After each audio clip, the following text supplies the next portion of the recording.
لله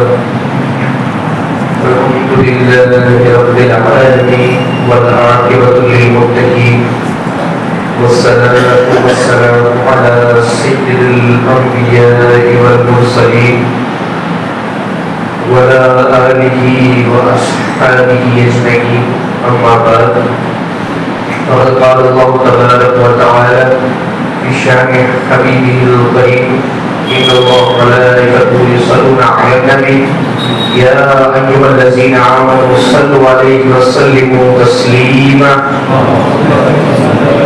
اللهم صل على سيدنا محمد وعلى الجود وعلى آله وصحبه وبارك وسلم صلاة والسلام عليك يا رسول الله صلاة والسلام عليك يا حبيب الله صلى الله تعالى عليه وسلم. معزز سامعین کرام، السلام علیکم ورحمۃ اللہ وبرکاتہ. گزشتہ جمعے ہم نے حضرت ابوبکر صدیق اور حضرت فاروق اعظم رضی اللہ تعالیٰ عنہ ان کے بارے میں چند باتیں بیان کی. آج خلفائے راشدین چار یار میں سے حضرت عثمان غنی اور حضرت علی المرتضیٰ رضی اللہ تعالیٰ عنہ کے بارے میں آج تھوڑی گفتگو کریں گے. حضرت عثمان غنی فاروق اعظم رضی اللہ تعالیٰ عنہ حضرت عمر فاروق رضی اللہ تعالیٰ عنہ کے دور خلافت کے بعد حضرت عثمان غنی دور خلافت کے منصب پر فائز ہوئے. حضور صلی اللہ تعالیٰ علیہ وسلم کے بعد حضرت ابوبکر صدیق خلیفہ اول، ان کے بعد حضرت عمر فاروق خلیفہ دویم، اور ان کے بعد خلیفہ سویم حضرت عثمان غنی رضی اللہ تعالیٰ عنہ اس خلیفہ کے منصب پر فائز ہوئے. اور حضور اکرم صلی اللہ تعالیٰ علیہ وسلم اپنی ظاہری حیات کے ارشاد فرماتے تھے کہ اے عمر، حضرت عمر بن خطاب کو یہ بتایا کہ اے حضرت عمر، جب تک آپ ہو تب تک اس امت مسلمہ میں فتنے شروع نہیں ہوں گے.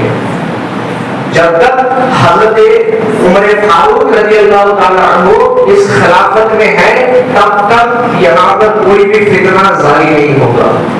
تو مطلب حضرت عمر فاروق کا جب ظاہری وصال ہوتا ہے ان کے بعد عثمان غنی آتے ہیں تو اس کا مطلب یہ ہوتا ہے کہ اب فتنوں کا دور شروع ہونے والا ہے. اور حضرت عثمان غنی یہ خود تو غنی تھے ہی، ان کی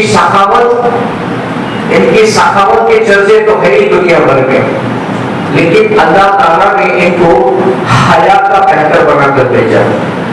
حیا یعنی شرم کا، حیا کا پیٹرن. حضرت عثمان غنی اتنے حیادار انسان تھے، اتنے حیادار شخص تھے کہ اللہ نے ان کو دنیا میں سب سے زیادہ حیادار بنا کے بھیجا. حضور صلی اللہ علیہ وسلم فرماتے ہیں کہ میرے بعد تمام امتی میرے، اور ان کی جو حیا ہوگی ان سب سے بڑھ کر عثمان کی میری حیا ہے. حضرت عثمان غنی اتنے حیا کے فیکٹر تھے، اتنے حیادار انسان تھے. حضور صلی اللہ علیہ وسلم ایک مرتبہ اپنے حجرے میں تھے تو باہر سے دستک آئی. ابوبکر صدیق تشریف لائے تو حضور اپنی وہی اسی حالت میں، یہ روایت عائشہ صدیقہ یہ روایت کرتی ہے، حضرت ابوبکر صدیق تشریف لائے، حضور صلی اللہ علیہ وسلم اپنی اسی حالت میں بیٹھے رہے. ابوبکر صدیق سے گفتگو کی، اٹھنے میں دستک ہوئی. حضرت عمر فاروق آتے ہیں، ان سے اجازت مانگتے ہیں، حضور اجازت دیتے ہیں، وہ اندر آتے ہیں. حضور صلی اللہ علیہ وسلم اپنے اسی حال میں بیٹھے ہیں، اپنا حال ٹھیک نہیں کرتے، اسی حال میں حضرت عمر سے گفتگو کرتے ہیں. پھر تھوڑی دیر میں دستک ہوتی ہے، بولا کون ہے تو بولتا ہے عثمان ہے. تو حضور صلی اللہ علیہ وسلم پہلے ٹھیک طرح سے بیٹھ جاتے ہیں، اپنے کپڑے کو ٹھیک کرتے ہیں، اس کے بعد اجازت دیتے ہیں کہ عثمان اندر آ جاؤ. تو حضرت ابو بکر صدیق اور عمر فاروق تعجب میں ہیں. یہ بات ماں عائشہ صدیقہ ان سے عرض کرنے لگے کہ حضور صلی اللہ علیہ وسلم سے کہنے لگے کہ یہ کیا معاملہ ہے. ابو بکر صدیق آئے, آپ اسی حال میں بیٹھے رہے, عمر فاروق بھی ہے, آپ اسی حال میں بیٹھے رہے, لیکن عثمان غنی ہے, پہلے اپنا حال ٹھیک کیا, اپنے کپڑے درست کیے, اس کے بعد عثمان غنی کو اجازت دی. تب حضور صلی اللہ علیہ وسلم یہ ارشاد فرماتے ہیں کہ اے عائشہ, کیا میں اس انسان کی حیا نہ کروں جس کی حیا فرشتے کرتے ہیں, جس شخص کی حیا فرشتے کرتے ہیں, کہ میں اس انسان کی حیا نہ کروں. مطلب یہ ہے کہ حضور صلی اللہ علیہ وسلم حضرت عثمان غنی کی حیا کا ادب اور پاس رکھتے ہوئے خود بھی ان کی حیا کا سامنے اپنی جو ٹھکانہ, اپنی جو حالت ہوتی ہے اسے درست کرتے تھے. اس کے بعد ہی وہ عثمان غنی کو اجازت دیتے. اور حضور صلی اللہ علیہ وسلم یہ بھی عقیدہ دے رہے ہیں کہ حضرت عثمان غنی کی حیا فرشتے, اللہ کے فرشتے بھی ان کی حیا کرتے ہیں. اچھا, حضور صلی اللہ علیہ وسلم کی عثمان غنی کی حیا کرے, اللہ کے فرشتے بھی حضرت عثمان غنی کی حیا کرے. اچھا, اللہ کی بارگاہ میں اگر ہم پوچھیں, حضور صلی اللہ علیہ وسلم سے ایک بار پوچھا گیا کہ جب حشر کا میدان لگے گا, قیامت کا دن ہوگا, تو سب سے پہلے کس کو سوال جواب ہوں گے, سب سے پہلے کس کو سوال جواب ہوں گے؟ تو حضور صلی اللہ علیہ وسلم ارشاد فرماتے ہیں کہ سب سے پہلے مجھ سے سوال ہوگا, اس کے بعد اے ابو بکر آپ سے سوال ہوگا, اے عمر آپ سے سوال ہوگا, اور حضرت علی سے فرمایا اس کے بعد آپ سے سوال ہوگا. سب سے پہلے ہم چاروں کو سوال ہوگا. تو حضرت مولا کائنات علی المرتضیٰ فرمانے لگے کہ حضور آپ سے بڑا کیا سوال ہوگا. تو حضور صلی اللہ علیہ وسلم فرمانے لگے کہ مجھ سے بس اتنا ہی سوال ہوگا کہ اللہ مجھ سے پوچھے گا کہ جو میں نے پیغام دیا کیا تم نے میری امت تک اسے پہنچایا. بس مجھ سے اتنا ہی سوال ہوگا. اے ابو بکر, تم کو اپنی خلافت کے بارے میں پوچھا جائے گا کہ اپنے خلیفہ کے دور میں کیا تم نے انصاف کیا, عدل و انصاف قائم کیا. اے عمر, تم سے بھی اپنی خلافت کا پوچھا جائے گا. اے علی, تم سے بھی اپنی خلافت کا پوچھا جائے گا. اتنے میں حضرت علی کہنے لگے کہ حضور آپ نے عثمان غنی کا نام نہیں لیا, آپ نے عثمان غنی کا نام نہیں لیا. تو حضور صلی اللہ علیہ وسلم مسکرائے اور کہنے لگے کہ جب اللہ نے مجھے یہ بات بتائی تب میں نے بھی یہ سوال کیا کہ اے باری تعالیٰ, تم نے عثمان کا نام نہیں لیا. تو اللہ تعالیٰ فرمانے لگا, اللہ یہ کہنے لگا مجھ سے کہ اے میرے پیارے حبیب, وہ عثمان, تیرا پیارا عثمان اتنا حیادار ہے, اتنا حیادار ہے کہ اس کا حساب لینے میں مجھے بھی حیا آتی ہے. اللہ میں اس کو بنا حساب کتابی جنت میں داخل کروں.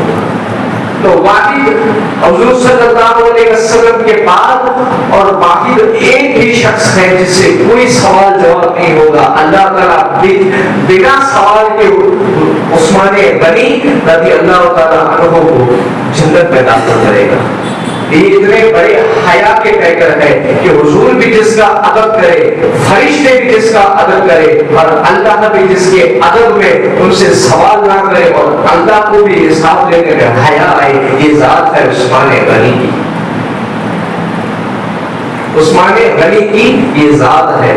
اور سب سے حضرت عمر فاروق رضی اللہ تعالیٰ عنہ کے بعد یہ فتنوں کا دور شروع ہوا, اور یہ فتنے ایسے پھیلے امت مسلمہ میں. کئی لوگوں نے ایسے فتنے پھیلائے کہ کئی لوگوں نے ایسی منافقت پھیلائی کہ ان کے بعد عثمان غنی تھوڑے نرم مزاج کے تھے. جب دور خلافت عمر فاروق کا تھا وہ بڑے ہی سخت مزاج کے تھے, لیکن ان کے بعد عثمان غنی تھوڑے نرم مزاج کے تھے. ان کا اس چیز کا فائدہ اٹھا کے منافقوں نے, کافروں نے اس چیز کا فائدہ اٹھایا, بہت فتنے برپا کیے, اور اس فتنوں کے چلتے حضرت عثمان غنی رضی اللہ تعالیٰ عنہ کو شہید کر دیا. ان کو اس فتنوں کے دور میں شہید کر دیا گیا.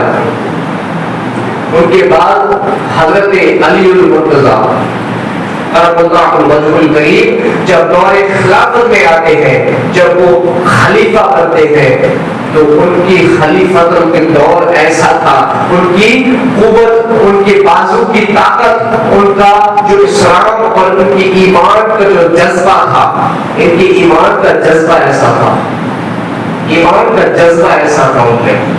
ایک مرتبہ ایک نوجوان شخص جو حضرت علی کی باتیں بڑی سنی تھی لیکن کبھی ملاقات نہیں کی تھی، ابھی ملاقات نہیں کی تھی، باتیں بڑی سنی تھی کہ خیبر شکن ہے، خیبر کو توڑ دیا، خیبر فتح کر دیا، بڑی باتیں سنی تھی۔ ایک مرتبہ ان سے ملنے آتا ہے تو پوچھتا ہے کہ علی کون ہے، وہ حضرت علی کون ہے جن کی باتیں میں سنا کرتا تھا؟ تو کسی نے بتایا کہ وہ فلاں جگہ بیٹھے ہیں، وہی حضرت علی المرتضیٰ ہے۔ ان سے جا کر ملنے کی تو ہمت نہیں ہوئی، دور سے دیکھتا ہے تو حضرت علی اخروٹ کھا رہے تھے، حضرت علی اخروٹ کھا رہے تھے، اخروٹ دانت میں چبا رہے تھے، توڑ رہے تھے، لیکن اخروٹ ٹوٹ نہیں رہا تھا۔ 3-4 دفعہ توڑنے کی کوشش کی لیکن اخروٹ نہیں ٹوٹ رہا۔ یہ نوجوان شخص دیکھ کر ہنس رہا ہے، مسکرا رہا ہے اور سوچ رہا ہے کہ کیا یہی علی ہے، کہ یہی حضرت علی ہے جن نے خیبر فتح کیا؟ تو حضرت علی اس نوجوان شخص کو مسکرا کر دیکھ کر اسے پاس بلاتے ہیں کہ بیٹا ادھر آؤ۔ اس بیٹے اس کو بلایا کہ ادھر آؤ اور پوچھنے لگے کہ ہنسنے کی وجہ کیا ہے، کیا سوچ رہے ہو؟ اس نے اس نوجوان شخص کو ڈر لگا اور ڈر کے مارے وہ بتانے لگا کہ نہیں میں کچھ نہیں سوچ رہا۔ حضرت علی کہتے ہیں کیا تم یہی سوچ رہے ہو کہ یہی علی ہے کہ جس سے اخروٹ نہیں ٹوٹ رہا ہے، اس نے خیبر کیسے توڑ دیا؟ قسم اس پیدا کرنے والے رب کی، یہ تو میں اپنے علی کی طاقت، بازو طاقت سے اس اخروٹ کو توڑ رہا ہوں۔ لیکن آج بھی ایمان کا جذبہ ایسا ہے کہ آج بھی اگر کوئی خیبر ہے تو لے کے آ میرے سامنے۔ یہ علی، یہ حضرت علی صرف ایک نہیں، ایسے 40 خیبر کو توڑنے کا ایمان کا جذبہ آج بھی رکھتا ہے۔ ایمان کا جذبہ حضرت علی آج بھی رکھتا ہے۔ یہ تو صرف اخروٹ میری خود کی طاقت سے، لیکن ایمان کی طاقت میری وہ ہے کہ حضرت علی کہتے ہیں کہ آج بھی علی 40 خیبر کو توڑنے کی طاقت رکھتا ہے۔ اور خیبر کون سا؟ خیبر کا دروازہ جب ٹوٹنے کے بعد حضرت علی نے دور پھینکا تو 40 صحابہ کرام اس کو اٹھا نہ سکے۔ وہ خیبر کا دروازہ حضرت علی نے ایک ہاتھ سے توڑ کر کہیں دور پھینک دیا۔ یہ ان کی ایمان کا جذبہ اور ایمان کی ان کی یہ طاقت تھی۔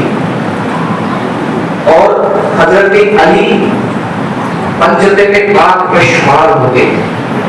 یہ لوگ کہتے ہیں کہ یہ جو قوالی آج بنی ہے، دبا دم مست کلندر، علی کا پہلا نمبر، یہ سب بدعقید کی پھیلائی جا رہی ہے۔ یہ علی کا پہلا نمبر کا شمار یہ ہے کہ یہ حضرت ابوبکر صدیق سے پہلے ہے۔ ان کا کہنے کا نظریہ یہ ہے کہ معاذ اللہ حضرت ابوبکر صدیق، حضرت عمر فاروق اور حضرت عثمان غنی سے بھی پہلا مرتبہ حضرت علی کا ہے۔ حضرت علی کی فضیلت بڑی اہم ہے، لیکن فضیلت اور افضلیت میں ان دونوں چیزوں میں زمین اور آسمان کا فرق ہے۔ ایک چیز کی فضیلت ہوتی ہے لیکن انہی سب چیزوں میں ایک ایسی چیز بھی ہوتی ہے لیکن ان سب چیزوں سے افضل ہوتی ہے، سب چیزوں سے افضل ہوتی ہے۔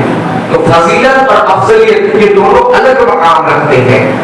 اور حضرت علی کو یہ سب پہلے نمبر پر کہتے ہیں۔ یہ رافضی لوگ یہ بدعقیدگی پھیلاتے ہیں کہ معاذ اللہ حضرت ابوبکر صدیق، عمر فاروق اور عثمان غنی کو معاذ اللہ گالیاں دیتے ہیں اور بلا کیا کیا بکتے رہتے ہیں، لیکن علی المرتضیٰ کرم اللہ وجہہ الکریم حضرت علی خود فرماتے ہیں کہ جس بندے کے، جس شخص، جس انسان کے دل میں اگر میری محبت ہے اور اسی دل کے اندر بغض ہے ابوبکر صدیق کا، عمر فاروق کا، عثمان غنی کا، اس کی مجھ سے کوئی نسبت نہیں ہے۔ حضرت علی خود فرماتے ہیں کہ ان کا بغض اگر کسی کے دل میں ہے اور اگر اسی دل میں میری محبت ہے تو اس انسان کا مجھ سے کوئی واسطہ نہیں ہے۔ لیکن لوگ کہتے ہیں کہ حضرت علی سب سے بڑھ کر ہے، خلافت حضرت علی کی سب سے پہلے تھی، اور ان سب نے اس پر قبضہ کر لیا، زبردستی قبضہ کر لیا۔ یہ سب بدعقید کی پھیلائی جا رہی ہے۔ آج سوشل میڈیا پر ہم ویڈیو نہ جانے کتنوں کے دیکھتے رہتے ہیں، سب کئی علماء بیٹھے ہیں، کئی کیا بولنے والے بیٹھے ہیں، لیکن ہم غور کریں، ہم اگر دیکھتے بھی ہیں سنتے بھی ہیں تو علماء اہل سنت کو ہی سنیں، صرف اہل سنت والجماعت کے علماء کو ہی سنیں۔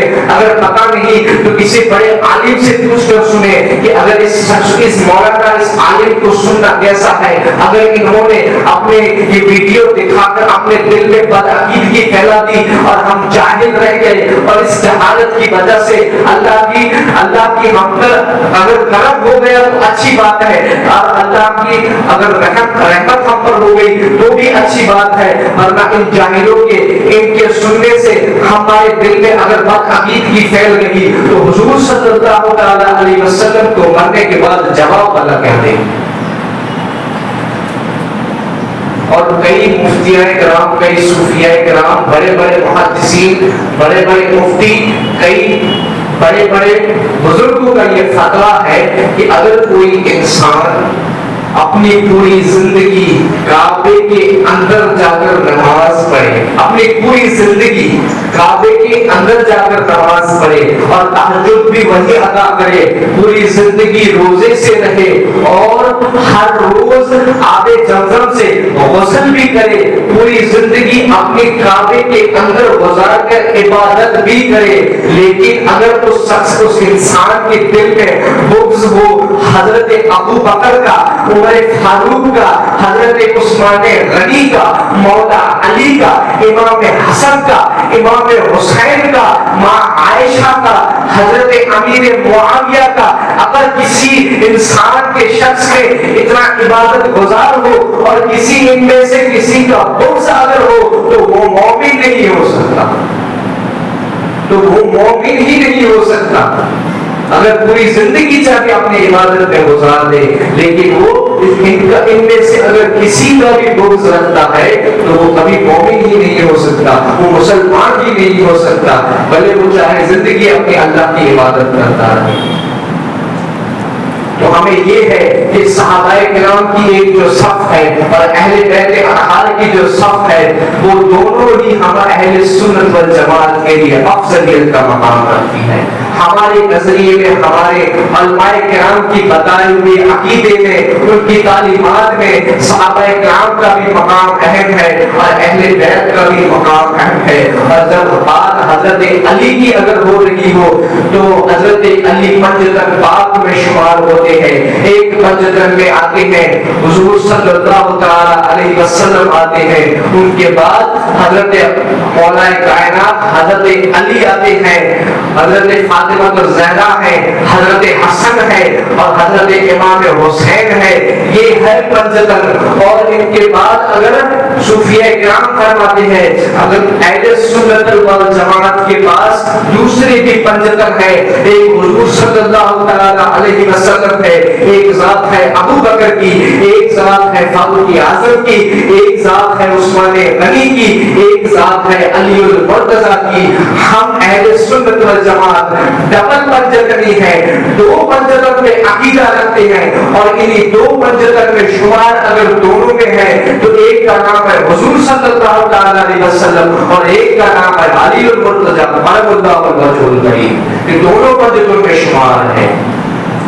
اور 18 ذی الحجہ کو حضور صلی اللہ علیہ وسلم نے حضرت علی المرتضی کا ہاتھ پکڑ کر کہا کہ آج سے میں جس کا مولا علی اس کا مولا،